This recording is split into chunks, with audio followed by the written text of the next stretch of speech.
कि क्या मरीम नवाज ने जब नाम लेकर इसी ओहदे पर बैठे हुए एक फ़ौजी ऑफिसर का तस्करा किया और उनके ऊपर बार बार तनकीद की, बल्कि इससे भी ऊपर वाले रैंक पे वो फ़ौजी जनरल मौजूद थे, तो क्या तब इस तरह का स्टेटमेंट आया? नहीं आया।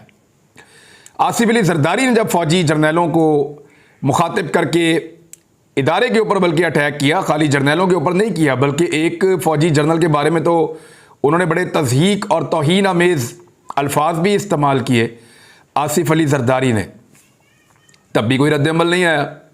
एक दफ़ा तो आसिफ अली जरदारी ईंट से ईंट बजाकर पाकिस्तान से भाग भी गए थे, तब भी कोई ऐसा सच रद्द-ए-अमल नहीं आया।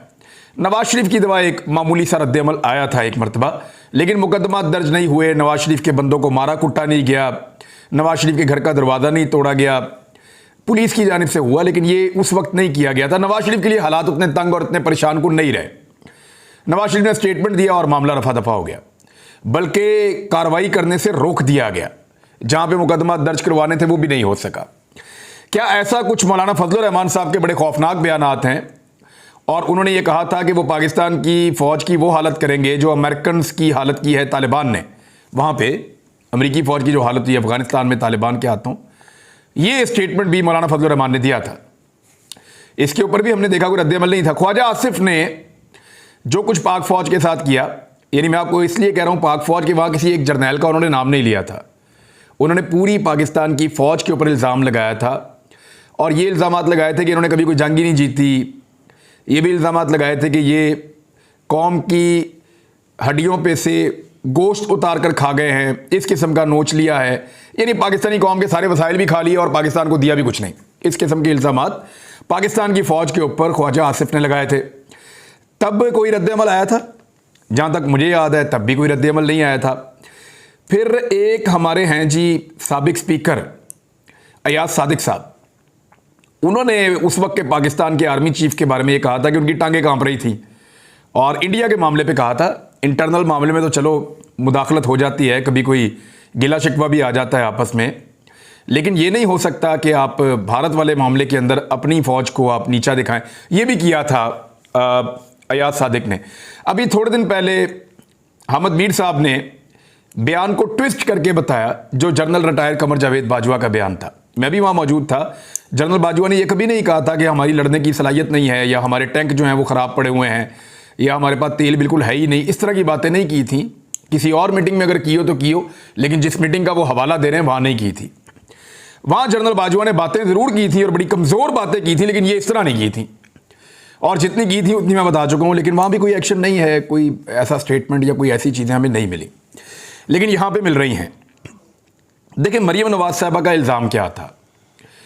उन्होंने एक इरफान मलिक साहब थे जर्नल, उनके ऊपर इल्ज़ाम लगाया कि वो मरीम नवाज साहबा को कत्ल करना चाहते हैं और कत्ल कर सकते हैं, उन्हें क्रश कर सकते हैं, और इस किस्म का उन्होंने स्टेटमेंट दिया था।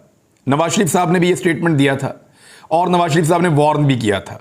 इमरान खान साहब ने भी उसी तरह का एक स्टेटमेंट दे दिया, और इमरान खान साहब ने ये कहा है कि अगर मुझे मारा गया तो उस वक्त इस सीट के ऊपर जनरल इरफान मलिक साहब थे, आज इस सीट के ऊपर जो है वो जनरल फैसल नसीर साहब हैं। इमरान खान साहब ने उनके खिलाफ दे दिया स्टेटमेंट। लेकिन हुआ क्या? उस वक्त कोई एक्शन नहीं हुआ। आज जो है वो इदारे की तरफ से एक स्टेटमेंट भी आ रहा है। तो इससे आप एक बात समझ लीजिए कि इमरान खान साहब के बारे में पाकिस्तान की एस्टेब्लिशमेंट का रवैया बाकी सियासतदानों की निस्बत मुख्तलिफ है। अब इसकी वजह तलाश कर लेते हैं। 2-3 पॉसिबल रीजंस हो सकते हैं। नंबर 1 तो ये रीज़न हो सकता है कि इमरान खान के कहने से फ़र्क पड़ता है और बाकियों के कहने से फ़र्क नहीं पड़ता था।